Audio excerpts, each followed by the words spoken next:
नमस्कार, मैं doctor Gajendra Gupta BBD government college Chimanpura Shahpura से बोल रहा हूँ।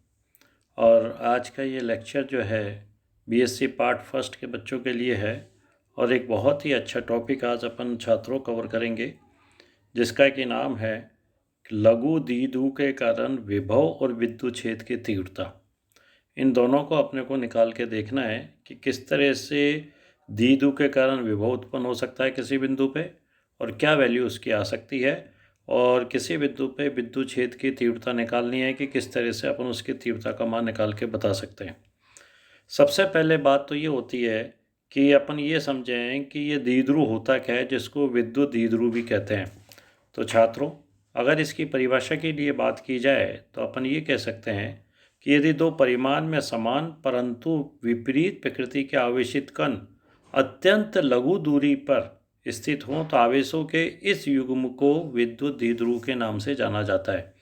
और इसे समझाने के लिए यहाँ मैंने प्लस क्यू और माइनस क्यू के दो छोटे आवेश बताए हैं, जिनके बीच की दूरी स्मॉल डी है। जैसा कि चित्र 3 के अंदर अपन देख रहे हैं, तो vector P equal to Q और D का परिमाण ये विद्युत द्विध्रुव कहलाता है, और इसकी दिशा हमेशा माइनस आवेश से प्लस आवेश की तरफ दिखाई जाती है। द्विध्रुव आघूर्ण क्या होता है? अगर द्विध्रुव आघूर्ण को जहां अपन ने P बताया है, जिसमें Q इंटू डी को मल्टीप्लाई किया है, ये जो P है ये द्विध्रुव आघूर्ण के नाम से जाना जाता है। इसका मात्रक कूलाम मीटर के रूप में बता सकते हैं, या इसका मात्रक अपन डिबाई के रूप में भी बता सकते हैं। और जैसे कि मैंने ये बताया है एक बॉक्स के अंदर कि एक डिबाई बराबर 3.3 इंटू 10 के पावर माइनस 30 से कूलाम मीटर के द्वारा अपन बता सकते हैं। द्विध्रुव के कुछ उदाहरणों को यहाँ समझाने की कोशिश की गई है। अपन जानते हैं कि प्रत्येक परमाणु या अणु में ऋणावेशित ऋणावेशित जो पार्टिकल होते हैं उसको अपन इलेक्ट्रॉन, और धनावेशित प्रोटॉन होते हैं। ये दोनों ही एक अत्यंत छोटे से आयतन के अंदर उपस्थित होते हैं, और इनका ये अपन ये भी कह सकते हैं कि अत्यधिक लघु आयतन में स्थित होता है। आयतन में आवेश का जो वितरण होता है वो बाहरी प्रेक्षण बिंदुओं के लिए इस प्रकार से व्यवहार करता है जैसे संपूर्ण आवेश किसी एक बिंदु पर स्थित हो। इस बिंदु को वितरण केंद्र कहते हैं। तो ऋणात्मक के लिए मतलब इलेक्ट्रॉन के लिए भी वितरण केंद्र होता है और प्रोटॉनों के लिए भी वितरण केंद्र होता है, और ये दोनों वितरण केंद्र मिलकर द्विध्रुव बनाते हैं अपने पास। अगर दोनों का वितरण केंद्र एक जगह भी हो सकता है, अलग अलग भी हो सकता है। जब एक जगह होता है, अगर इसको किसी बाहरी विद्युत क्षेत्र में रख दिया जाए तो वो डिस्टर्ब हो जाता है, और दोनों वितरण केंद्रों के बीच में कुछ डिस्टेंस डेवलप हो जाती है, और उससे अपने को द्विध्रुव बनता है। और अलग अलग होते हैं तो वैसे ही द्विध्रुव बन जाता है। द्विध्रुव के कुछ उदाहरण जैसे HCl है, HBr है, HI है, CO है, H2O है, NH3 है, CO2 है, ये द्विध्रुव के एग्जाम्पल के रूप में अपन बता सकते हैं। और टेबल के अंदर द्विध्रुव आघूर्ण का मान बताया है कि इनका किस प्रकार से बताया जा सकता है। और यहाँ पे एक द्विध्रुव के कारण किसी बिंदु पर विभव का मान कैसे निकालेंगे, इसको निकालने की यहाँ कोशिश की गई है छात्रों। और इसको निकालने के लिए सबसे पहले आप फिगर 4 को देखिए। इस चित्र 4 के अंदर प्लस क्यू और माइनस क्यू दो आवेश लिए हैं। ये दोनों आवेश मिलकर एक द्विध्रुव बना रहे हैं, और इनके बीच की दूरी स्मॉल डी है। इनको जेड एक्सिस पे अपन ने लिया है, और इस प्लस क्यू से कुछ R1 दूरी पर कोई बिंदु P स्थित है, जहां अपन को विभव का मान निकालना है। इसी तरह O बिंदु से भी बिंदु P की दूरी स्मॉल r बताई है, और यहाँ A बिंदु से P की दूरी को अपन ने R2 बताया है, जहाँ माइनस क्यू आवेश A बिंदु पर बैठा हुआ है। ये माना गया है कि ये जो AB है जो द्विध्रुव को बता रहा है वो एक्चुअली में जेड एक्सिस पे स्थित है, और P से जो एंगल जो है बन रहा है वो थीटा है। तो ये जो एंगल P से बन रहा है ये थीटा है। इस एंगल थीटा को अपन ने एंगल BOP बता सकते हैं। इसे में आप ध्यान से देख रहे हो, इसको एंगल OBM भी बता सकते हैं, और इसी को एंगल OAL के द्वारा भी बता सकते हैं। संगत कौन है, एकांतर कौन है, इनके नियमों को काम में लेके अपन इनको डिफाइन कर सकते हैं। इस बिंदु P पर जो टोटल आवेश प्लस Q के कारण विभव होगा उसको अपन V1 इजिकल टू KQ अपन R1 के द्वारा बताएंगे, और माइनस Q के कारण जो विभव होगा उसका मान अपन KQ अपन R2 के द्वारा बताएंगे, जहाँ K एक कांस्टेंट है जिसका मान 9 into 10⁻⁹ newton metre square upon coulomb square से बताते हैं अपन। इसलिए P बिंदु पर प्लस Q आवेश और माइनस Q आवेश दोनों आवेशों के कारण जो टोटल विभव है उसके मान विभव V को अपन V1 प्लस V2 के द्वारा अपन डिफाइन कर सकते हैं। V1 और V2 का अगर मान रखें अपन तो इनको अपन KQ upon R1 minus KQ upon R2 के द्वारा अपन डिफाइन कर सकते हैं और V की वैल्यूज़ अपन निकालें तो ये समीकरण 1 के द्वारा अपन बता सकते हैं। इसी प्रकार से इसी चित्र के अंदर आप देखें तो यहाँ पे त्रिभुज OAL बताया जहाँ cos थीटा का मान अपन AL अपॉन AQ और इससे AL is equal to O cos theta value निकल के आती है और AO के मान जो है वो dy2 के द्वारा है तो dy2 cos थीटा हो गया।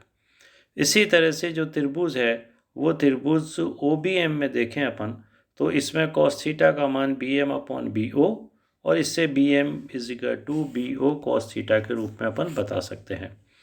R इज इक्वल टू अपन OP is equal to MP is equal to LP के द्वारा बता सकते हैं। B से P की दूरी निकालें अपन तो इसको अपन R1 या BP डायग्राम देख सकते हो आप चौथा और इसको अपन PM माइनस BM के द्वारा डिफाइन कर सकते हैं जहाँ वैल्यूज़ अगर रख दी जाए तो ये R माइनस dy2 cos थीटा के द्वारा बता सकते हैं। इसी प्रकार R2 की वैल्यू निकालें अपन तो चूंकि इसमें ऐड करनी पड़ेगी AP और ये AP जो है AL प्लस LP के द्वारा अपन बता सकते हैं और यहाँ पे अगर वैल्यू रख दी जाए तो R plus dy2 cos theta में डिफाइन करेंगे। ये जो R1 R2 की जो मान है ये अगर समीकरण 1 में रख दें और इसको सॉल्व करें तो छात्रों अपने पास समीकरण 2 प्राप्त होती है। इस समीकरण 2 में अपन कह सकते हैं कि चूंकि small r is very very greater than small d इसलिए d square upon 4 cos square theta को r स्क्वायर के सापेक्ष अपन नगण्य मान सकते हैं और इसका मान v इज इक्वल टू अगर ये वैल्यूज़ अपन रखें ऊपर तो ये केवल KQD cos थीटा अपन r स्क्वायर के द्वारा अपन डिफाइन करेंगे। तो इस तरह से अपने को विभव का मान समीकरण 3 के द्वारा प्राप्त हो जाता है।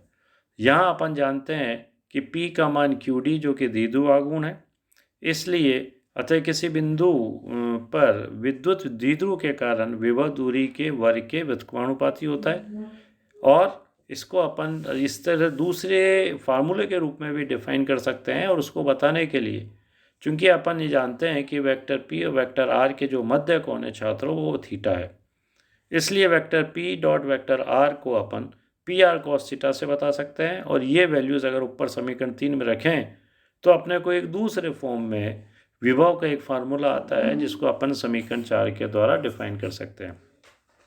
यहाँ अपन ये भी बता दें कि डेल 1 अपॉन R का मान निकालें तो ये minus vector R upon RQ, तो अगर ये वैल्यूज़ काम में लें समीकरण 4 में तो एक नई इक्वेशन अपने पास आ जाती है जिसको अपन यहाँ पे डिफाइन करके बता सकते हैं समीकरण 5 के द्वारा। अगर थीटा का मान 90 डिग्री हो तो कॉस थीटा का मान 0 आएगा, ये अपन जानते हैं और इस केस के अंदर v का मान न्यूनतम हो जाएगा और ये जो अक्ष होगी थीटा इज इक्वल टू 90, तो आप अगर चित्र 4 देखोगे तो थीटा बराबर 90 कहाँ मिलेगा अपने को x अक्ष पे जो कि निरक्ष कहलाती है द्विध्रुव की। इसी तरह थीटा इज इक्वल टू 0 लिखें तो कॉस थीटा का मान 1 आएगा जो कि जेड एक्सिस है और इसको अपन द्विध्रुव की अक्ष कहते हैं। तो इस तरह से अपन ये क्या बता सकते हैं कि निरक्ष पे द्विध्रुव का के कारण जो विभव है उसका मान 0 और निरक्ष पर द्विध्रुव के कारण जो विभव है अक्ष पे जो निरक्ष पे तो 0 सॉरी और जो अक्ष पे जो है वो विभव का मान अधिकतम होगा जिसका मान v is equal to KP upon R square के द्वारा अपन डिफाइन कर सकते हैं। तो छात्रों ये तो था द्विध्रुव के कारण किन्हीं बिंदु पे विभव का मान निकालना। अब द्विध्रुव के कारण इसी बिंदु P पे अपन विद्युत क्षेत्र की तीव्रता को कैसे निकालें। तो विद्युत क्षेत्र की तीव्रता को निकालने के लिए अपन ने वही वापस चित्र 5 बनाया है जहाँ P बिंदु पे विद्युत क्षेत्र की तीव्रता निकालनी है और यहाँ विभव का मान अपन जानते हैं कि KP cos थीटा अपन R स्क्वायर, इसको अगेन समीकरण 1 मान के चलते हैं अपन P इज इक्वल टू जहाँ पे QD की है और इस चित्र के द्वारा अपन ये कह सकते हैं कि Z का मान R cos थीटा लिख सकते हैं और X का मान R sin थीटा लिख सकते हैं या R का मान निकालें तो x square plus Z square के पावर 1/2 के द्वारा लिख सकते हैं। एक समकोण त्रिभुज बन जाता है, उसके सहायता से वैल्यूज़ निकाल सकते हैं। ये समीकरण 2 के द्वारा अपन यहाँ डिफाइन की है। इससे अपन कॉस थीटा और साइन थीटा की वैल्यूज़ निकाल ली हैं और P पर विभव का मान अगर इनको काम में लें तो समीकरण 3 के द्वारा अपन बता सकते हैं। P बिंदु पर विद्युत क्षेत्र की तीव्रता चूंकि अपन जानते हैं E = minus del dot V के द्वारा बताते हैं, डाइवर्जेंस ऑफ V के द्वारा, और यहाँ पे डाइवर्जेंस V का मान I कैप, J कैप और K कैप अर्थात X अक्ष, Y अक्ष और Z अक्ष के द्वारा अपन इस तरह से डिफाइन कर सकते हैं जैसे यहाँ बताया गया है। इनसे तीनों का अलग अलग मान देखें अपन विद्युत क्षेत्र का। सबसे पहले देखते हैं X घटक में विद्युत क्षेत्र की तीव्रता का क्या मान होगा। इसको अपन Ex = minus del V upon del X से लिख सकते हैं और समीकरण 3 से अगर V का मान यहाँ रख दें और उसका अवकलन करें x के सापेक्ष तो अपने को ये समीकरण 5 मिलती है। जब मैंने यहाँ पे अवकलन करके यहाँ बताया गया है, एक एक स्टेप यहाँ छात्रों बताई गई है और इजी अवकलन या डिफ्रेंशिएशन है जिसको अपन आसानी से सॉल्व कर सकते हैं। समीकरण 2 को अगर काम में लें तो Ex की मान अपने पास आ जाती है 3kp sine theta cos theta upon RQ के द्वारा डिफाइन कर सकते हैं। इसी प्रकार P बिंदु पर विद्युत क्षेत्र की तीव्रता का अगर Z घटक निकाला जाए तो Z घटक को अपन जानते हैं छात्रों Ez = minus del V upon del Z के द्वारा बताया जाएगा और V का मान रखें और वापस अवकलन करें Z के सापेक्ष तो अपने को समीकरण 7 प्राप्त होती है। इसको एडजस्ट करके लिख सकते हैं अपन। समीकरण 2 को अगर उपयोग में लें तो अपन Ez की वैल्यू को इस तरह से डिफाइन कर सकते हैं जहाँ Ez = kp ब्रैकेट में 3 cos square theta minus 1 upon RQ के द्वारा डिफाइन कर सकते हैं। V का मान निर्देशांक Y पर निर्भर नहीं करता क्योंकि अपन ने X और Z तल लिया है, इसलिए डेल V का मान को Y के रेस्पेक्ट में 0 मान सकते हैं जिससे EY का मान क्या हो जाएगा, 0 हो जाएगा। बिंदु P पर कुल विद्युत क्षेत्र की जो तीव्रता है वो उसका मान अपन vector E = I cap Ex plus J cap EY plus K cap EZ के द्वारा बता सकते हैं जहाँ EY का मान क्या है, अपने पास 0 है, इसलिए वेक्टर E का जो परिमाण है वो होगा √EX² प्लस EZ²। यहाँ अगर वैल्यूज़ रख दें अपन EX EZ की जो पहले अपन ने निकाली हुई है तो मेरे को अपने पास नई इक्वेशन छात्रों समीकरण 9 मिलती है परिमाण के रूप में। यदि विद्युत क्षेत्र की दिशा x अक्ष से अल्फा कोण बनाती है उस अवस्था में tan अल्फा को अपन EZ/EX रख सकते हैं और EZ और EX की वैल्यू रख दें अपन तो tan अल्फा का मान निकल सकता है जो कि समीकरण 10 के द्वारा बताया जाएगा। और अपन ये देखा है अभी अपन ने कि किसी विद्युत क्षेत्र के द्विध्रुव के विद्युत क्षेत्र की तीव्रता दूरी के घन के व्युत्क्रमानुपाती होती है, मतलब 1/r² की r³ के अनुक्रमानुपाती या r³ के व्युत्क्रमानुपाती। तो द्विध्रुव के अक्ष पर दो कंडीशन हो सकती है, एक तो द्विध्रुव के अक्ष पे निकालें, एक द्विध्रुव की निरक्ष पे। द्विध्रुव के अक्ष पे निकाले तो अपन ये जानते ही हैं थीटा = 0 पे कॉस थीटा का मान 1 और साइन थीटा का मान 0 होता है। ये वैल्यूज़ जो अपन ने ऊपर समीकरण प्राप्त की हैं उनमें रख देंगे तो Ex Ez की वैल्यू अपन को और E की वैल्यू समीकरण 11 के द्वारा अपन डिफाइन कर सकते हैं। इसी तरह द्विध्रुव के निरक्ष पर स्थित बिंदु के लिए अगर थीटा = 90 डिग्री पे निकालें तो कॉस थीटा का मान 0 और साइन थीटा का मान 1, इससे अपने को Ex Ez और E की वैल्यूज़ निकल जाती है। तो ये नेक्स्ट समीकरण के द्वारा अपन इसको डिफाइन कर सकते हैं।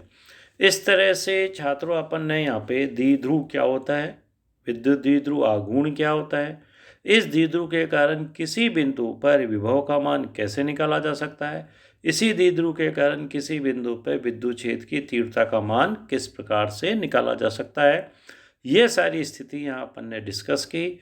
इसके नोट्स आपको व्हाट्सएप ग्रुप पे भी मिल रहे हैं और यहाँ से भी आप देखते हो कि सारी चीज़ एक एक स्टेप क्लियर करके यहाँ बताई गई है, तो आप इसको समझ सकते हो। मेजर क्वेश्चन बनता है जब कभी भी आता है, 3 साढ़े 3 नंबर का क्वेश्चन आता है। तो आज के लिए इस टॉपिक के लिए इसलिए, फिर अपन नेक्स्ट में कोई नया टॉपिक इसको लेके काम करेंगे।